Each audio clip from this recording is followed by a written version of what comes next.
Kondisi di mana ada cairan yang menumpuk di rongga pleura alias ruang sempit antara paru-paru dan dinding dada. Masalahnya cairan ini nggak cuma satu jenis. Ada yang namanya transudat dan ada juga yang disebut eksudat. Nah, biar nggak bingung, hari ini kita bakal bahas perbedaan keduanya dengan santai. Singkatnya, efusi pleura itu ibarat rumah yang bocor. Harusnya rongga pleura kering, tapi tiba-tiba ada cairan nyempil di sana. Akhirnya paru-paru jadi susah mengembang, orang jadi sesak, bahkan nyeri. Nah, cairan ini bisa datang dalam dua bentuk, transudat dan eksudat. Kayak dua tamu yang sama-sama numpang, tapi alasannya beda. Efusi pleura transudat.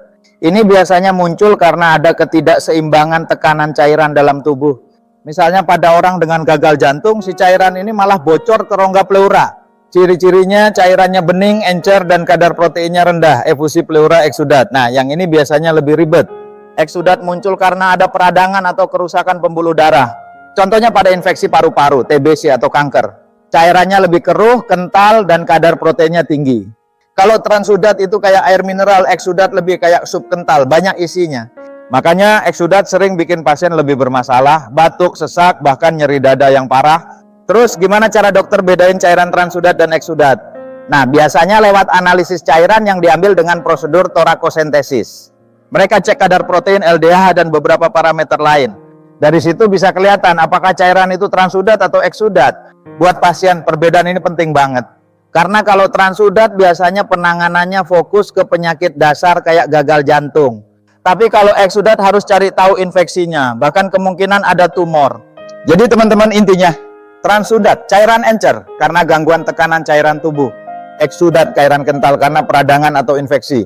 Kedua jenis ini sama-sama bikin nggak nyaman, terutama karena paru-paru kita jadi nggak bebas bernapas. Nah, bicara soal peradangan dan infeksi, salah satu herbal yang sudah lama dikenal di dunia pengobatan tradisional adalah sambiloto.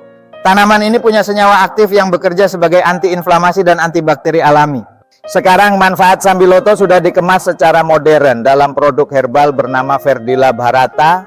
Dengan pengolahan higienis dan standar teruji, produk ini bisa jadi pilihan pendamping untuk menjaga kesehatan paru-paru, terutama dalam menghadapi masalah infeksi yang sering memicu efusi pleura eksudat.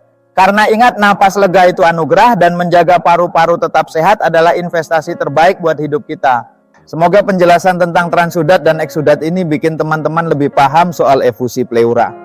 Jangan lupa jaga kesehatan, dan kalau mau tahu lebih banyak soal produk herbal seperti Verdila Bharata, bisa cek informasinya lebih lanjut.